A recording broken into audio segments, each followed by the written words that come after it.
पुरी के श्री जगन्नाथ मंदिर में वो दिन असामान्य था। सुबह से ही आकाश भारी था, तेज हवा चल रही थी और मंदिर के प्रांगण में एक अजीब सी बेचैनी महसूस हो रही थी। जैसे ही आरती का समय आया, अचानक तेज आंधी और वर्षा शुरू हो गई। मंदिर के दीपक बुझने लगे, शंख बजाने की तैयारी रुकी रह गई और पुजारी एक दूसरे को देखने लगे, आज पूजा कैसे होगी। गर्भगृह के द्वार बंद कर दिए गए। न आरती हुई, न शंख बजे, न कोई मंत्र गूंजा। पूरा मंदिर असामान्य मौन में डूब गया। बाहर खड़े सैकड़ों भक्त निराश हो गए। कई लोगों ने सिर झुका लिया, कई ने आंखें बंद कर ली। उसी भीड़ में एक वृद्ध भक्त नंगे पांव, भीगे वस्त्रों में, दोनों हाथ जोड़कर चुपचाप खड़ा था। उसके होठ नहीं हिल रहे थे, पर आंखों से आंसू बह रहे थे। उसी क्षण गर्भगृह के भीतर एक विचित्र शांति फैलने लगी। बिना किसी दीपक के भगवान जगन्नाथ की मूर्ति के चारों ओर हल्की स्वर्णिम आभा उभर आई। न कोई घंटी बजी, न शंख गूंजा, पर पूरे मंदिर में एक अदृश्य कंपन फैल गया। पुजारियों ने भीतर से अनुभव किया जैसे भगवान स्वयं भक्तों की मौन प्रार्थना स्वीकार कर रहे हों। बाहर खड़े भक्तों को अचानक ऐसा लगा जैसे मन का भार हल्का हो गया हो। उस वृद्ध भक्त के चेहरे पर अजीब सी तृप्ति थी, मानो उसकी प्रार्थना पहुंच गई हो। थोड़ी देर बाद आंधी थमी, वर्षा रुक गई। पुजारी बाहर आए और बोले, आज कोई विधि नहीं हुई, पर आज जो पूजा हुई है वो हृदय की थी। उस दिन न आरती हुई, न शंख बजे, लेकिन हर भक्त जानता था आज सबसे बड़ी पूजा हो गई। क्या आपको पता है भगवान शंकर को अर्धनारीश्वर क्यों कहा जाता है? एक समय की बात है, आर्षि भृंगी भगवान शिव के परम भक्त थे। वे सिर्फ भगवान शिव की ही आराधना करते थे। देवी पार्वती भगवान शिव के साथ ही विराजमान रहती थी, पर भृंगी उनकी उपस्थिति को स्वीकार नहीं करते थे। यह देखकर देवी पार्वती के मन में पीड़ा उत्पन्न हुई। उन्होंने यह समझना चाहा कि शिव और शक्ति एक दूसरे के बिना कैसे अधूरे हैं। देवी पार्वती ने भगवान शिव से प्रार्थना की, हे महादेव, संसार को यह सत्य दिखाइए कि शिव और शक्ति अलग नहीं है। भगवान शिव सब समझ गए। उसी क्षण उनका दिव्य रूप परिवर्तित होने लगा। भगवान शिव का शरीर दो भागों में विभक्त हुआ। दाहिना भाग शिव का स्थिर, तपस्वी, वैराग्य से युक्त, और बायां भाग देवी पार्वती का कोमल, करुणामयी, सृजन की शक्ति से भरा। ये रूप था अर्धनारीश्वर, आधा शिव, आधी शक्ति। ये दृश्य देखकर आर्षि भृंगी स्तब्ध रह गए। उन्हें सत्य का बोध हुआ। उन्होंने समझा कि शिव बिना शक्ति के निष्क्रिय है और शक्ति बिना शिव के दिशाहीन। सृष्टि का संतुलन तभी संभव है जब शिव और शक्ति एक साथ हो। अगर आपको भी भगवान शिव का ये रूप पसंद आया तो कमेंट्स में हर हर महादेव जरूर लिखें। वृंदावन के पास एक छोटा सा गांव, वहां रहता था एक गरीब तेल बेचने वाला श्रीधर। दिन भर मेहनत करता, पर कर्ज इतना बढ़ चुका था कि साहूकार रोज उसके घर अपमान करने आता था। लेकिन श्रीधर का भरोसा सिर्फ एक पर था, श्याम सुंदर पर। रात को दिया जलाकर वो कृष्ण की छोटी सी मिट्टी की मूर्ति के सामने बैठकर कहता, मुरारी, अगर तू चाहे तो मेरा कर्ज भी नहीं रहता। एक शाम साहूकार ने धमकी दी, कल तक पैसे नहीं दिए तो घर दुकान सब ले जाऊंगा। श्रीधर रोता हुआ सो गया और उसी रात चमत्कार हुआ। दरवाजे पर दस्तक हुई। श्रीधर ने कांपते हुए दरवाजा खोला। सामने एक नन्हा गोपी वेश में बालक खड़ा था।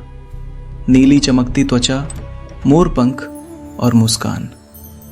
बालक बोला, तेरे काका का भेजा हुआ तेल लेने आया हूं, कहकर उसने छोटी पोटली पकड़ा दी। श्रीधर ने खोली। अंदर चांदी के सिक्के थे, जितना उसका पूरा कर्ज था। सुबह जब साहूकार आया, श्रीधर ने सारे पैसे लौटा दिए। साहूकार चौंक गया, ये पैसे कहां से आए? श्रीधर ने रात की घटना बताई। साहूकार के पांव कांप गए। वो बोला, वृंदावन में ऐसा वेश तो सिर्फ कन्हैया पहनते हैं। सारा गांव समझ चुका था, रात में दस्तक देने वाला कोई बालक नहीं, स्वयं श्री कृष्ण थे, जो अपने भक्त का कर्ज चुका गए। पुरी के पास एक छोटे से गांव में रहने वाली एक बहुत बूढ़ी अम्मा रोज जंगल से लकड़ियां लाकर बाजार में बेचती थी, और जो थोड़ा सा चावल बचता उसी का दोना बनाकर भगवान जगन्नाथ को भोग लगाती थी। एक दिन रथ यात्रा से पहले मंदिर में भोग की बहुत कमी पड़ गई। बड़े बड़े रसोइयों ने हाथ खड़े कर दिए कि इतने लोगों के लिए अन्न पर्याप्त नहीं है। पुजारी चिंतित थे। तभी अम्मा धीरे से मंदिर पहुंची और बोली, मेरे पास बस ये दोना चावल का है, इसे स्वीकार कर लीजिए। पुजारियों ने सम्मान से उसका भोग गर्भगृह में रखा, पर जैसे ही दरवाजा बंद हुआ, अंदर से तेज दिव्य प्रकाश फूटा और कड़ाहों में चावल उमड़ने लगे। कुछ ही क्षणों में पूरा मंदिर चावल से भर गया, जैसे कोई अद्भुत भंडारा खुल गया हो। पुजारी दौड़कर बाहर आए और अम्मा के चरण पकड़ लिए, क्योंकि उस क्षण सबने समझ लिया, आज मंदिर में किसी राजा का नहीं, बल्कि एक बूढ़ी अम्मा के दोने में रखे प्रेम ने भगवान को प्रसन्न कर दिया था। रात के समय दक्षिण भारत के एक प्राचीन मंदिर में गहरा सन्नाटा था। पुजारी अकेले गर्भगृह की सफाई कर रहे थे कि तभी सोने की भगवान विष्णु की मूर्ति के पास से हल्की नीली दिव्य रोशनी फैलने लगी। पहले तो पुजारी को लगा कि आंखों का भ्रम है, पर देखते ही देखते मूर्ति के होठों और आंखों में जान सी आने लगी। उसका स्वरूप धीरे धीरे जीवंत होने लगा। अचानक भारी खड़ाओं जैसी आवाज गूंजी और सोने की मूर्ति धीरे से अपने सिंहासन से उतरी। पुजारी भय और भक्ति में कांपते हुए पीछे हट गए। मूर्ति उनके सामने आई। उसके चरणों से गर्म सुनहरी रोशनी फैल रही थी, जैसे पूरा मंदिर जाग उठा हो। दिव्य स्वर में मूर्ति ने कहा, डरो मत, आज मैं तुम्हारी भक्ति स्वीकार करने आया हूं। पुजारी के आंसू बह निकले। वे मूर्ति के चरणों में गिर पड़े और जैसे ही उन्होंने आंखें उठाईं, मूर्ति वापस अपने सिंहासन पर उसी पुरानी निश्चल अवस्था में थी, जैसे कुछ हुआ ही नहीं। लेकिन जमीन पर पड़े प्रभामंडल के निशान बता रहे थे कि रात को गर्भगृह में सचमुच भगवान स्वयं चले थे। 17वीं सदी में भद्राचलम के कर कलेक्टर कंचेरला गोपीनाथ को एक देव दर्शन मिला। जंगल की एक टूटी झोपड़ी में राम, सीता और लक्ष्मण की दिव्य मूर्तियों को भीगते और धूप में तपते देखकर उनका हृदय पिघल गया। परिणाम की चिंता किए बिना उन्होंने पूरा सरकारी खजाना एक भव्य राम मंदिर के निर्माण में लगा दिया। लेकिन जब गोलकुंडा के नवाब तानाशाह को इसका पता चला, तो उसने इसे राजद्रोह मानकर गोपीनाथ को अंधेरी जेल में डाल दिया। 12 वर्षों तक उन्हें यातनाएं दी गई, पर उनकी भक्ति नहीं टूटी।